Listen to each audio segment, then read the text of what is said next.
There she is. We're going to have an interview and we're going to laugh a little bit. We're going to say, I'm sorry to Amy. No, Amy, don't go. We're just starting daylight saving time. Who would have thought it was in October? Nobody told me. I'm sorry, Amy. I'm sorry, Nadia. I'm sorry, LinkedIn user. Hi, guys. This is Sarah. You know her Hi. here. You have your fans, Sarah. So nice. And Yay. they tell time, so they're very intelligent. Yay. Yes, I don't. I'm sorry for that, guys. But we're here now. Sarah's wearing no hats. I have to say I'm a little bit disappointed. Oh, whoop, I have one. there it is. Whoop, there it is. How many hats do you have, Sarah? I have about, I don't know, 12, but I don't wear them most of the time. It was Not a that one. complete accident that I had a hat for my LinkedIn, profile for a very long time. And it was a fluke that my identical twin sister took a picture of me in a hat. I was playing, and then it became a thing. And if you actually look on my website and look at my team, you'll see a few hats there. A few hats. Yeah. So it's not that you're trying to tell us that you're great at lots of things. It's literally you just had a hat and your sister took a picture of you. Well, actually, it did morph into I wear all the hats because it's my own business and it's just me. So I have different hats for different things. And this is my playful hat. And which hat are you best at wearing? Are you an accountant hatter? Are you? Oh, I'm definitely not. You look like a mad hatter to me, but I'm a bit of a mad hatter. My best thing is creativity and connecting with people, but I very much struggle with that administrative details, technology. Oh, hi, girl. Take that hat off and you could puke in that one when you're thinking about all the administrative things, right? I'm going to get a clock one in the future. A clock. Yeah, but I do have a watch that I'm wearing that I just got from my uncle just died, and I was very fortunate to be able to go to New York for the funeral. And as I was going through his stuff, I asked his cousin if I could please have this watch because I remember him wearing it. And it turns out he was given this watch as a gift when he graduated from Harvard as a PhD, which I didn't even know that he did that. And so I'm glad I'm taking up a little bit of real estate to mention Arnie, because Arnie loved to tell a good pun. He had a wonderful sense of humor. And if you've ever been in New York City, it hasn't been quite the same since he died a week ago, because he loved the city and loved sharing it with everyone. So this is to Arnie.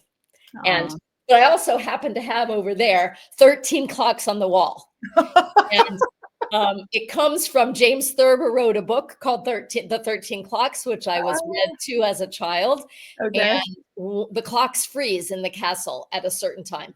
I always wanted a clock collection, and I have set mine. None of them are working. They do work, but I don't have them on. I have turned each of them to a different time. 1 through 12. And then the last one is a square clock with all the numbers in the middle. And in the corner and across the middle, it says whatever. And that's kind of how I feel, right? And that's right in line with our faux pas today too. So beautiful. Well, after you have all those clocks and they're not working, I thought I could blame you for the late start, but of course unfortunately, it's just you. There's no blame needed. We just, life happens and we have to roll with it. So we have a lot of Italians in Barcelona where I live, and we know the Italians take life a little bit easier than the Northern Europeans do. And so there's this kind of, it's not really a joke, but there's this mentality in Italy. It's like you go to Italy and you ask the waiter, because you're North American and you've heard about the great food. You're like, can I have gelato for breakfast? He's like, oh, why not? Right? You're like, why not? Can I have prosciutto for dessert? Oh, why not? And it's that question of like, why not laugh instead of cry? It's like it's an actual conscious decision. Like you were good about this. This is a minor problem in the world of, well, America nowadays, right? Yes.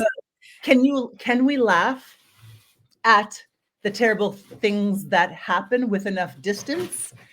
Or are there some things that we just can't laugh about and we must cry? What do you think about that? Well, I think that's really going to be a little bit individual. I mean, Also, I think laughing in a way is a similar thing to crying. Mm, I mean, sometimes. mm, So the thing I want to distinguish is I don't think that when you laugh when something is happening, that it mm, necessarily means you're laughing at it. mhm. Because I want us to laugh through it, not at it. There's Okay. nothing funny about certain things, illness, things going on in the world, when people are getting killed, when people are getting Yeah, kidnapped. I mean, all the things, right? yeah, When there's storms and emergencies, those are not things to laugh at. yeah. There is a lot of healing that happens Mhm. when you can laugh through it. And in fact, there's a book, I think it's called Survival. It's by Lawrence Gonzalez, and it's about who is it that survives and how do people survive life and death tragedies, falling off a mountain, almost drowning, and things like that. In the introduction to his book, that I have I've been writing a book about laughter, and so we Yeah, researched his book, and it's this little piece of information is in our book. Um, in the introduction to his book, he actually says that the common denominator for people who survive these catastrophic things is their ability to get themselves into a playful mindset or find a way to laugh through mhm, it. They're not laughing at it. There's nothing funny.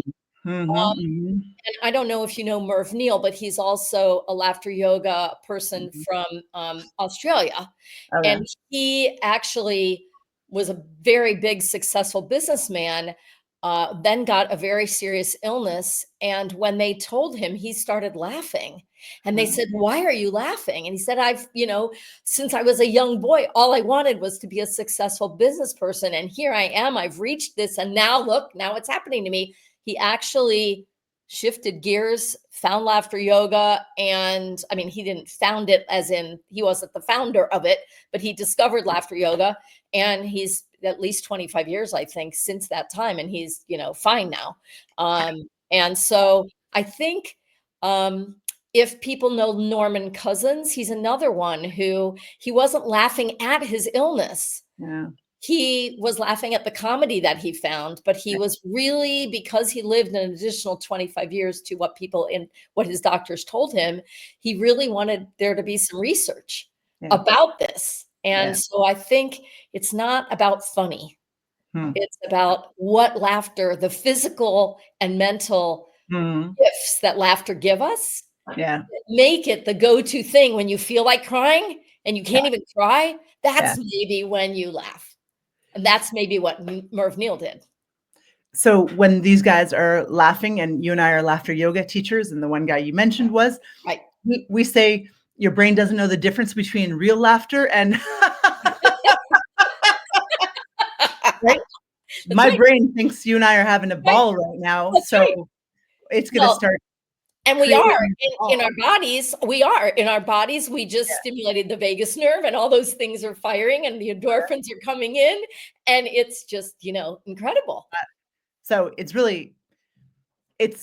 it's just a choice to laugh. It's like taking Yes. medicine to some degree. You Yes. take it and you know it's going to lower your blood pressure or whatever it is. When you Mhm. laugh, you know it's gonna lower your blood pressure and your stress, and you're like, "Oh, oh, no, oh." You have to do it because That's if right. not, you sit on the sofa like me going, "Oh, how am I gonna deal with this? I have no idea. I can't control that person.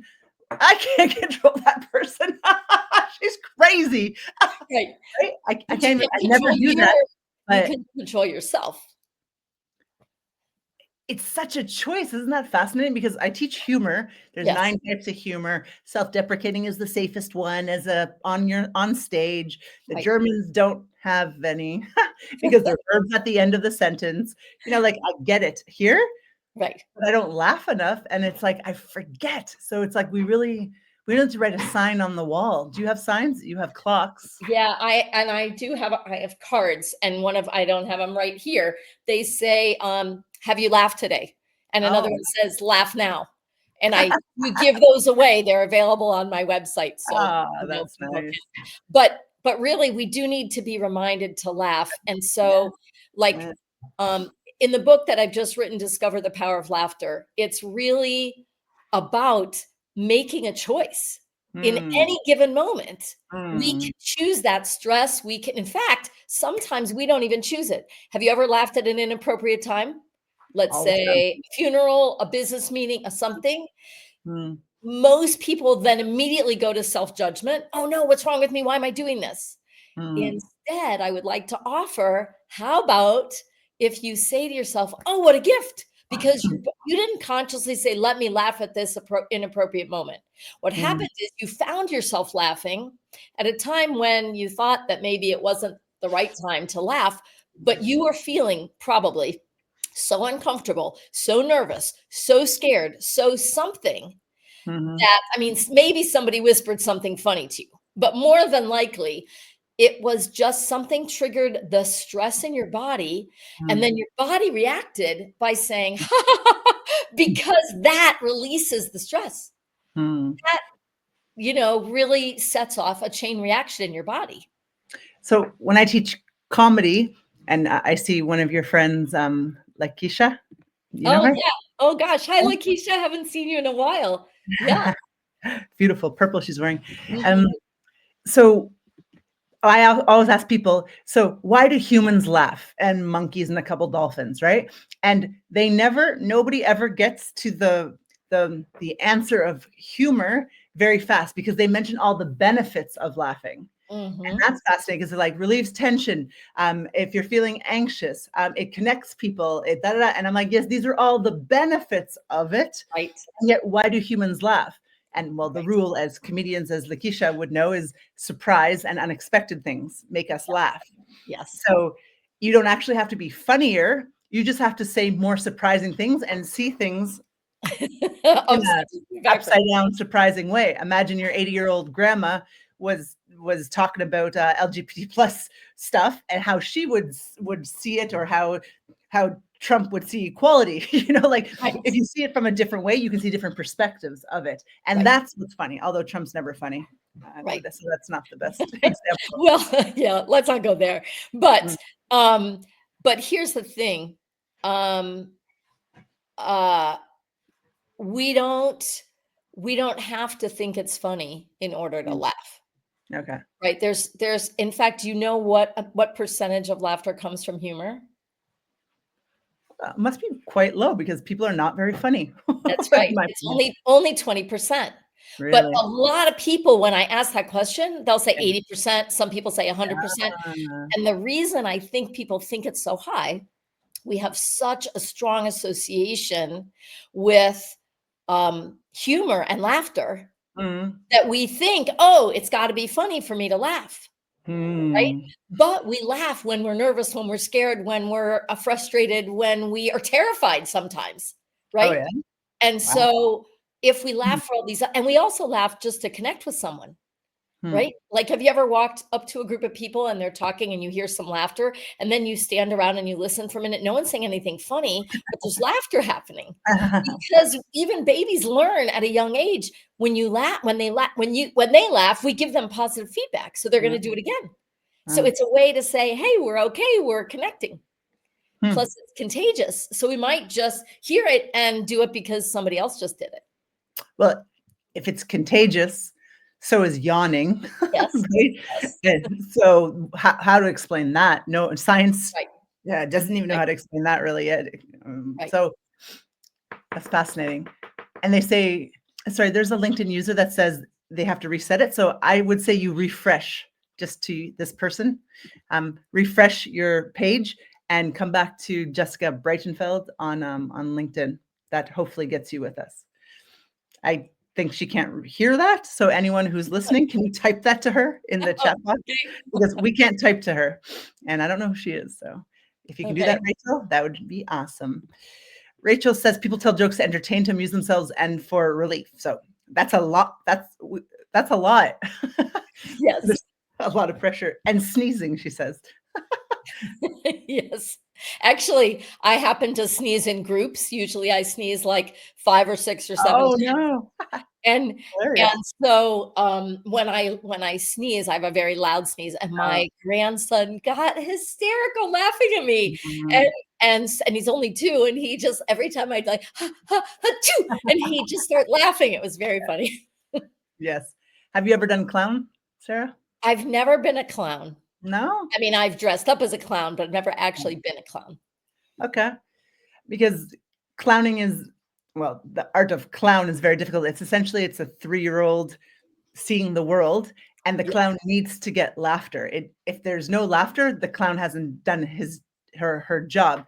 And so right. it's very interesting because the opposite of what you think will get laughter gets Mhm, laughter. It's mhm. so if someone like me, if I'm not funny, I lose my entire entity. And now that my entire identity, Yeah, because I wasn't the pretty sister. I was the tall basketball playing tough leadership one, right? And my sister was like, "Oh my god, it's a ball." And yeah, she had boobs. And all the boys loved my sister and I'm like, "But wait, I'm funny, I'm smart. I'm right. like I'm all this, but because I'm whatever I am, whatever karma gave me, no one ever really liked me, you know?" Aw, And you're yeah, and it so was hard and I thought, likable. You're so likable, and we just met. yeah. But okay, so then I thought, "Hey, people like funny people." And I thought that applied to girls. Turns out it doesn't apply to girls. Right. Boys do not like funny girls, only the most confident ones do. And Mhm, that, unfortunately, ladies, as we know, is a very small percentage of swipe writers. mhm. Eh, so I thought, if I can't be the pretty one, I'll be the funny one. That also did not work. Right. So it's like we value it in men. We value when babies are laughing, when kids make the jokes, but it's like it's very fascinating what humor actually is and why people actually laugh. They laugh because what? Social interaction, awkwardness, delightfulness, surpriseness. It's hardly ever, you said 20%, Right. it's only 20% from the funny guy. Mhm. But, So everyone can laugh more. what you said about, men not liking, women who laugh, Yeah. part of that, from what I read, is that that's often because the men are afraid that the women are laughing at them, and that just shows where men come from. So Because we are boys, we are. right. It's just we usually do it behind your back. And Rachel's saying I can relate to sister competition Oh, and yeah. comparisons, and that's funny because she is my identical twin sister. Who No. Yes, and she wrote the book with me, Discovering. Oh, how wonderful. Yeah. Okay. Wow. Is she funny too? Actually, she thinks that I'm funny. I'm actually don't think that I'm very funny. Oh, really? I laugh a lot, but Hmm. I don't think I'm that funny. Well, In that's fact, I that's can't interesting. If tell a you joke at all. The healthier person is actually the one that laughs more than the actual funny person. Yeah, that's probably true. In fact, do you know much? I'm giving away lots of fun things from my book. Do you know about, I think it was called The Nanny. It was a The TV show? show that had Oh, the wow. professional laughers. Okay, okay, Yeah, so they used to pay professional laughers for laugh tracks, on, okay.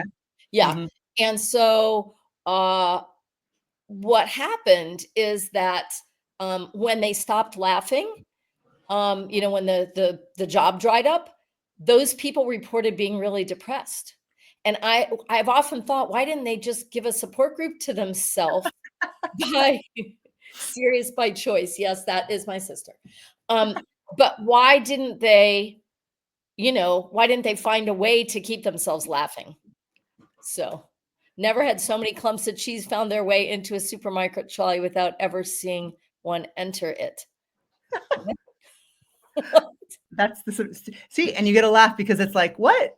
And it's delightful, right? Right. Because Yeah, your brain goes, "Let me try and follow that." So, right. it's so fascinating humor.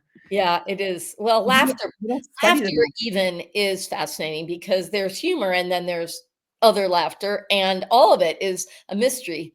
And what's so funny is I've been doing this now for 20 years.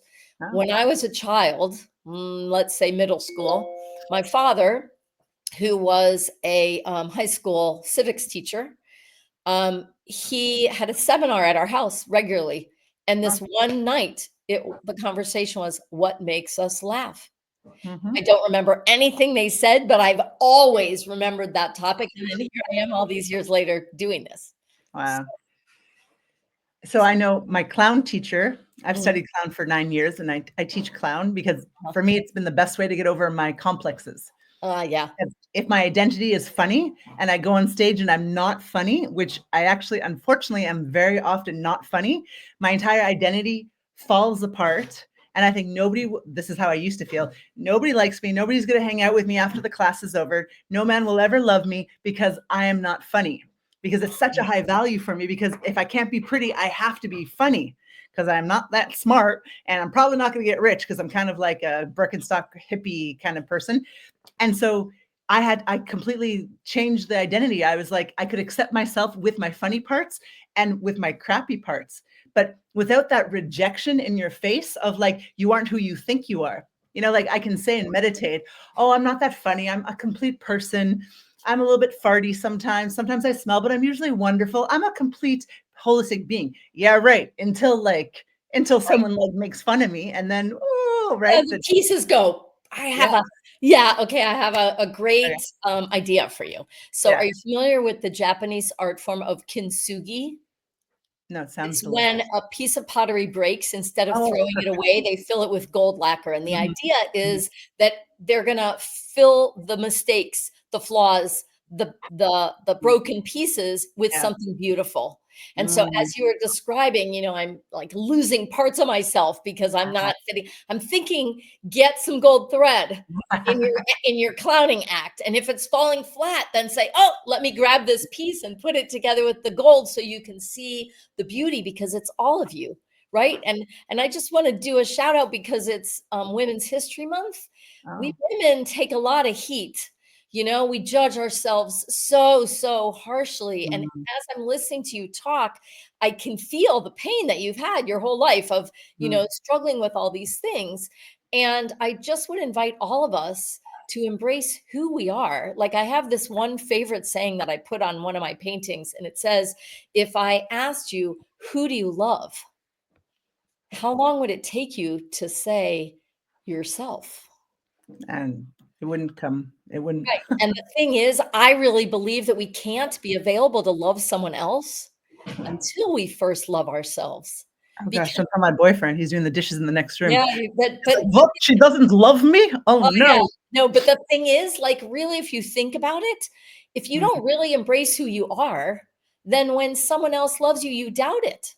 mm. But as soon as you embrace yourself, Yeah. then you can accept their love and Mhm. give it back, you know? Beautiful, So, beautiful. shouting Yes. out to all those wonderful women. And by the way, Uh, Jessica and I've never met. This is our first actual face to face, but I have to say, Jessica, I think every time I've seen you on stage in your, events and your videos, I just see this beautiful, energetic woman who I am so inspired by. oh, So it makes me so sad to hear you yeah, say what you I said, know. but I want you to know that the way you come across is just Mhm.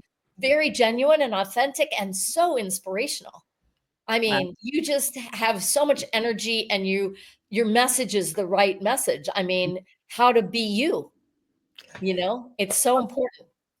I make the joke, if you go to therapy long enough, because you don't like yourself so much, you have to keep going to therapy, eventually they give you a therapist certificate, and now you're a therapist, and you teach what you had to learn. Right. So, Well, there's that. Yes, they say that we right? teach what we need to learn. Yep. Yeah, Yeah. so the therapist and the psychologist, we have the most problems, but now Mhm. when we actually make some progress, then we can help other people. Whereas if you never admit you had problems, no one can really believe you, because Right. that's my problem with the life coaches and the shiny people. It's Right. like, "Nah, you're not human. I Right. can't relate to you," right? So it's true. If you want to inspire people, you be more authentic and you laugh at your own flaws, and I don't even think they're called flaws anymore. I have a theory that we're 80-20 humans. We're 80% pretty great. We're Right. 20% absolute crap, right? Like every religion in the world talks about sin. Well, let's Right. not call it sin, let's call it human percentages. And if you Uh-huh. can't laugh at your 20%, what are you gonna do? Cry the rest of your life that you're human? Like that Right. is such a waste of time. You are 20% crap, Sarah. I'm 20% crap. Right. Trump is higher than 20%. He's 22.5%. No offense to anyone who likes him on there, but he has higher percentages. And what are you going to do about it? As soon as you get Right. rid of this comes back, Right. right? Like, Right. Right. what Right. are Well, you that's the going to thing. do? Like, we just move it around. And it We comes move it. back to that whole, oh, really? Your husband used to be in love with the nanny? Nadia, that's so funny. She I was so remember that. funny. She was Um, funny. so no, I think we all nobody can be perfect all the time, right? You Nobody can ever be perfect anytime. Right. And I did convince both my sisters that I was perfect. I convinced them I was bewitched. I convinced them I dream of Jeannie, even though I couldn't twitch my nose. I just, I just thought that I was perfect. And I mean, I didn't Hmm. really think I was perfect, but I wanted so much to be that, you know? Oh, Not like perfect. I'm not a perfectionist. Don't oh, misunderstand me. I just wanted to have it all together and I wanted to like present the best self. And I think that part of how I was able to present my best self was projecting to my sisters that I was that, right? I'm like, oh, I've got it all together. I but didn't this have was before you discovered laughter because that oh, doesn't this sound like was long ago. Yeah. a very Yeah. nice person to be around, no offense. Yeah. No, no, no. Mm, right? So, did laughter heal you of that annoyingness that your sisters are like, "Who thinks she's perfect?" Oh, Right? no, no, no, no, no. They didn't think I was annoying. It was No? not that no, it was not that kind of "I'm perfect." It wasn't Oh, that in your face, "Oh, I'm perfect." It wasn't that. I don't know okay. how to exactly explain it. Oh. Um, no, I'm not doing a very good job articulating it. For some of You us should who tell don't your wanna sister. laugh oh, yeah, we could learn to laugh along with life. Yes, Mm. so I was the one that you could laugh along with, Oh, okay? So it oh, wasn't that I was perfect, it was, you have this problem over here and you have this problem over here, and here, let me help you figure it out. Um, it you was were maybe that I was that moving. person in the middle of the family. So, but laughter, I think I always was easy to laugh from the very beginning. Okay. Always. I had a grandfather that I was absolutely adored, and all I remember is him laughing and being jovial. Aw. And the story when I was born was, I was the unexpected second twin. And Really? so, yes, my mother found out 2 Like, hours "Whoop, before I was born. whoop." And when she told my grandfather that there were 2 of us, his answer was, "Yippee!" Aw. And she talked about me being her bonus baby. Oh, how lovely. Yeah, so, yeah, My Rachel's mom clarifying. It was an ideal the way I presented that I wanted to be, not a Oh, perfect. an ideal, that's better than perfect. Yes, that makes sense. We Yes, all want to be an yes, ideal version of ourselves, right. but we forget that we're human and that Yes, we have to blow our nose and fart sometimes, and we just yes, wanna ignore those parts, and we go to the right, washroom and we pretend, you right, turn on the water and you pretend, "I don't do those things," right? right, exactly, And and well, it's because we never see them, right? And not that we want to see them, but you never see a movie where, there's a yeah, mess. It's yeah, always, perfect. They don't even do dishes. I mean, really, when did you see a movie where they're cooking a really fabulous meal and they're actually dealing with the dishes, Mm, good good you know? call. Yeah, I was going to say the ideal. What was I gonna say? Oh, wait, you're gonna appreciate this. Can I Okay. share, like, a funny Yes. antidote? That's one of my keynotes, and Yes. I think it's should spread because it's hilarious. Now I set it up too high, but okay, so take the word idiot. Everyone who's listening. IDIOT, right? So it's the idiot mindset. So anyone successful has had to go through the idiot stage. You can't become good at anything without learning how to do it, unless you're born with a crazy talent, but that's very rare. Very few of us ever have the talent. We don't even know how to walk, right? So we've learned a lot of stuff. Right. So the idiot stage. Now, if you want to reframe that, my idea is you switch the your I, the image, the ego, and you switch it with the O. And O is opportunity. Yeah. So what does it spell if you switch the O and the I? I'm a visual person, so I gotta Yeah. Let's see if anyone can spell that quicker than you. I I did it. Oh, Close. Present tense. I do it. I do it. Oh, I love that. That's Right? fantastic. Yes. Oh. Yeah, So that's great. It's not what you did that you might have messed up. It's I'm gonna do it again. I do it. yeah. Oh, Take that, Nike. fantastic. Yeah, I love it. Thank you. I figured you'd appreciate the Yeah. cleverness of that. Yes. Hmm. Well, Uh, and I think that actually some people don't get jokes. I'm one of those people. I'll hear a joke and everyone around me is laughing. I'm like, wait, I didn't get it. Oh, really? Oh. I mean, not always, but I think sometimes that keeps people from laughing if they don't get the joke, because it's Mm. humor is about understanding it and understanding that it was a surprise ending or something that you Mhm. didn't, there was a twist in there. And if there was a part of the reference or something, like if you talk about pop culture, but I don't know that thing in Yeah. pop culture, I'm not going to get it. So Yeah. I think I went to a course on humor last year. The teacher wasn't so great. And I think I'm funny. So I'm like, I could teach this course, but she's Italian. And uh, she shows all these Italian videos of Italians laughing their heads off because North Americans and Europeans, they make carbonara, carbonara yeah, with bacon. right. Delicious.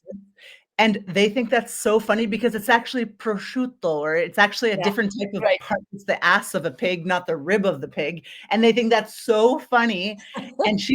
And no one in the room was laughing. And it was just the biggest example of like, you Right. have to know the context to see why this is Yes. surprising. Right. And if you don't get it, you should just enjoy the contagiousness of humor and being like, I have no idea. Well, as a matter of fact, I've written a book called Jokes by Number Oh, okay. because I can't tell jokes. I can't Oh, remember them. you And can't get them and you can't tell them. that's right. And I thought I had a copy, but I guess I don't have it right here. Anyway, Yeah. it's filled with numbers. The idea is that I'm just going to tell you joke number 12.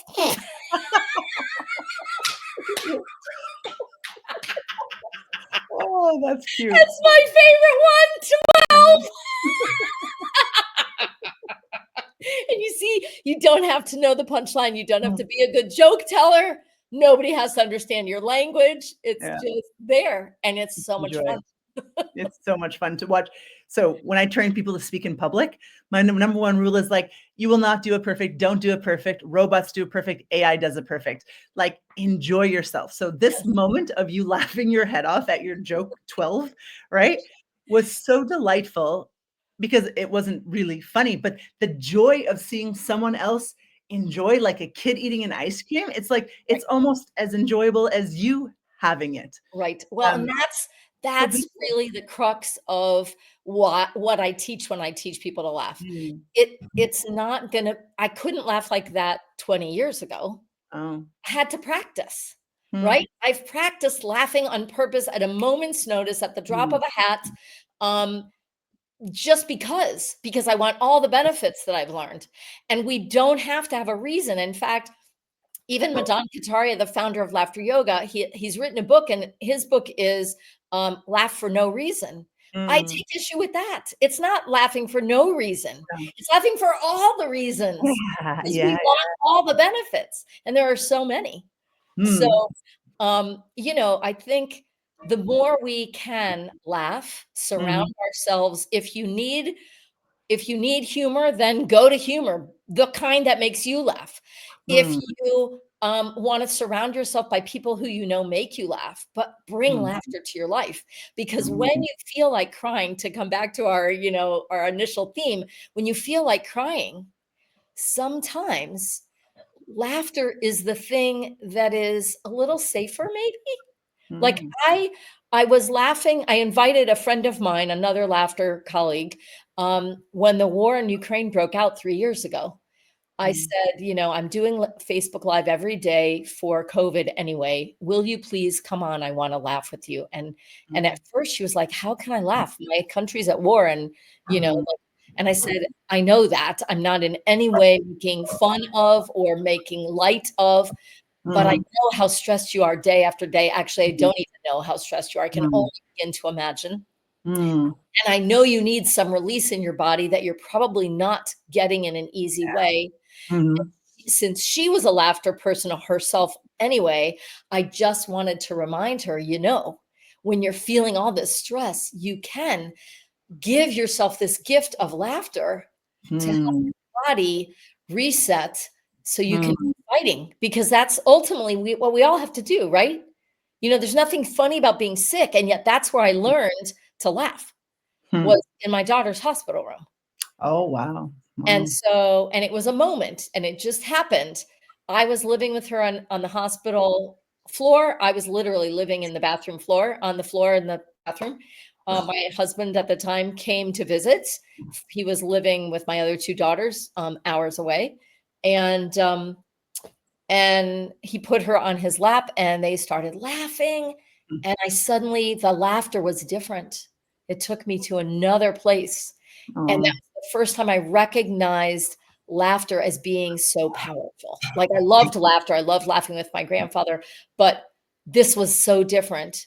And mm, then later when I learned about laughter yoga, which was mm. more than 10 years later, I'm like, "Oh my god." I left my first session, I said, "This is what I was missing. This is what I, experienced. I have to teach this to everyone." So Beautiful. that's yeah, so Yeah. that's what I've been doing. Well, thank you. Thank you for doing it because I have a huge problem, and it's because it's rejection to myself, I'm sure, but it's like I live pretty much to laugh and to eat bacon, but mostly to laugh because the bacon's terrible in Europe, Right. and people don't think it's professional, and it's so annoying because who's our favorite person at the party? Who's our favorite relative? Who's our favorite movie star to watch? We all love laughter, but then when you, like, put it to a job, we're like, "Well, that means you're not serious or good at your job," and you're like, "No, I'm so professional that I can do my job and laugh at the same time." Why don't Right, we see it as a double right, professionalism? right. Well, and it's certainly the struggle that I have all the time Mm, is, oh, look at Nadia's quote, that's great. Yes, mm, Nadia, you are fantastic at it, and I love how you put that spin on idiot and I do it. That's thank you. wonderful. Thank you. Glad Um, you. I think my biggest challenge is how do I get people to see that I'm really professional, Yeah. but I'm fun And and I'm fine. playful and it's laughter. Yeah, And it's really hard yeah. because for me, differently than, a comedian, you have to experience it. You have to hear the jokes. But for mine, I can tell you about it all day long until you experience for Yeah, yourself that laughter. yeah. It's gonna be really tough, and it's interesting because you were talking about finding the joy when I was laughing for, joke number 12, which still gives me the giggles. Um, not everybody people would say to me, "Oh, Sarah, your laughter is so contagious." Mhm. And in that particular day, I was like, "Oh my god," I was, pretty much faking it the whole time and wasn't feeling it at all. Yeah. But when I did that sometimes and someone else would start laughing, then their laughter would trigger me to really truly Mm, laugh. So mm, it is kind of a if you mm. can bring yourself to do it, you can get the benefits. Yeah, yeah. So, Beautiful. I've been mad at my boyfriend a little bit, a oh, lot, and okay. I put on Will and Grace. Do you remember Yeah, that show? yeah, I do. Right? Yeah. And I used to watch that when I was 16, and I copied their humor, and that is not the most attractive kind of humor because it's mean humor, right? Mhm. And it's making Yeah, fun of people's clothes humor, and yeah. I had to stop watching it when I was 16 because I was like, "I'm gonna turn into a bitch." So I stopped watching it, but now I've found it on YouTube again, and Right. I just laugh out loud so much. It's such a joy. Mhm. It's such a joy to laugh, and then, like, I go back to the boyfriend, and I'm like, "Oh, I'm actually not mad at you anymore."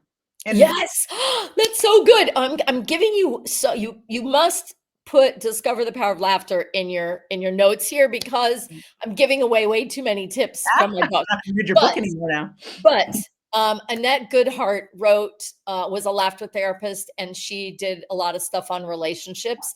And Mhm, one of the things that she suggests that you do is go next time you're upset with your boyfriend, just mhm. go look at him in the eyes. Ask him if you can hold hands and Yeah. ask him if he'll just laugh with you for a minute. And Oh. you will see that you will not be mad and he will not be mad, and it shifts your brain chemistry. Mhm. Think about how powerful a tool that is when you can teach it to someone before they're in a relationship, when they're a kid. And Yeah, that's really my whole thing is, once I discovered this power of laughter, I yeah. want everyone to know it because once you learn it, you have it for the rest of your life. Wow, how beautiful. So, it's pretty That's cool. amazing. It's That's pretty cool. amazing. We have a code word when we're done being angry at each other, we say mango, and now we're Oh, allowed to, like, get over it, but sometimes it takes too long. If I could just be like, "Mango, mango, mango," and, I'll like, tell him you want a whole bushel right now. Could he dump a bushel of mangoes on you? right? I should just throw a mango at his head and then laugh and see how that goes over. Or Maybe throw you it at should my own head. peel the mango and then you've got peels of laughter. I tried to crack a head on I tried to crack an egg, a hard-boiled egg on his Oh forehead 2 no. days ago, and it was so hilarious. And then I did it to my own head. You know, it's like 2 idiots, and it doesn't work. Our heads aren't strong enough to crack an egg on. I had to use the table, and it's like it was so delightful, and it was so simple, and I think we miss all these simple moments to, like, Right. because, well, if I laugh, I'm not serious, and where the hell did serious get so much fame? Right. Or so much clout. Like, why do we value it so much? Well, I think it had to do with Puritans, at least here in this country. Oh, yeah, darn Yeah. religion. Do you Yeah. think Jesus was a laugher? I don't know. I don't want to go there because I know way too many very observant and religious people. I am not one of those, but I um, think if he was full of love, I bet he laughed, well, because yes. it's I hard to be mean, full of love and not laugh, in my yeah. opinion. So there's a lot of history about laughter used to hold a very negative spot for a long, Uh, long time, and then it uh, gradually has gotten better and better. So okay, I'm going to say that as we became a more enlightened species, we have understood laughter to be more valuable. Although there were some early people who valued laughter, yeah, but yeah, hmm, it's good. I just can't imagine the world without laughter. hmm, And when I see someone who doesn't laugh, I'm pretty sure that they're unhappy, not mhm, just because they're not laughing, but yeah, something is keeping them from the yeah, laughter, and I do think that when you can break it down for people in a physical way and they understand the mm, science behind it and yeah, what is happening in your body, it opens up things because I think a lot of people have, early experiences with laughter that are embarrassing or shaming or mhm, being made fun of, and mhm, mhm, certainly lots of people become comedians because they would rather make fun of themselves than have yeah, someone else make fun yeah, of them. yeah, yeah, But and we know lots of comedians are depressed, yeah, but which is why I want to teach them how to laugh on purpose without humor, because then you could bring that to your comedy, mhm. and then you could be healthier about it, I think. I You don't know, know. just what came out, I'm in the corporate training world, so people are Mhm. always talking about how to make happier teams and stuff, and just in the last 3 years, it came out very popularly that when people breathe together, they sink together, right? It's true, They yeah. and I always I'm like, "Okay, I get that, but I rather not just I would not rather not have people just breathe together. I'd rather have them laugh together because you're breathing and syncing with your breathing and laughter at the same time." Yes. Mhm. I see I can do a 1-minute game with people, like Uh-huh. paper, rock, and scissors, Yeah. like and then it's a massive game, you end up with 2 people, and Uh-huh. within 1 minute, people are cheering the names of them. That bonds people Uh-huh. better than any band that's playing, better than any shot of vodka, It's better play. than any movie, Mhm. because you have 50 women laughing together, they're all inhaling together for 1 minute straight, and I swear, my clients, they make best friends in that 1 minute, like, for Yes. life. I'm Yes. convinced of it, and it's laughter, so if you can not just breathe together, but actually laugh together, I don't know what it does, but it obviously science says it does something very strong to us, right? Yeah, So yeah, absolutely. Yeah. so there you go for teams laughing together before the meeting starts, Yay. right? Yeah. Let's Right? skip to the meeting instead of skipping the meeting. Let's skip to the meeting. Cute. Well, I have taken so much of your time because it's Oh, been that's so all right. delightful, That and it was great. yes, I so appreciate it, and someday you're gonna come to Minneapolis, and another day I'm gonna come to Spain, or we'll oh, meet in Italy and try the cheese there you go. or the gelato or We'll both. we'll try it all. We'll stuff your hat. Yes, well, Um, thank you so much for the invitation, and I would love nothing more than to come to one of your events sometime because they look like they're so much fun, and a women's retreat. Oh, yeah, okay, we need to talk about that. You and I will take that offline, and we'd have thank fun. you. Thank you so Okay. very much. All Thanks right. everyone for coming. Thank you to all your friends. It was delightful hearing All their right. opinions. It's lovely. Thanks. Bye, Bye-bye. everyone. Take care. Bye-bye.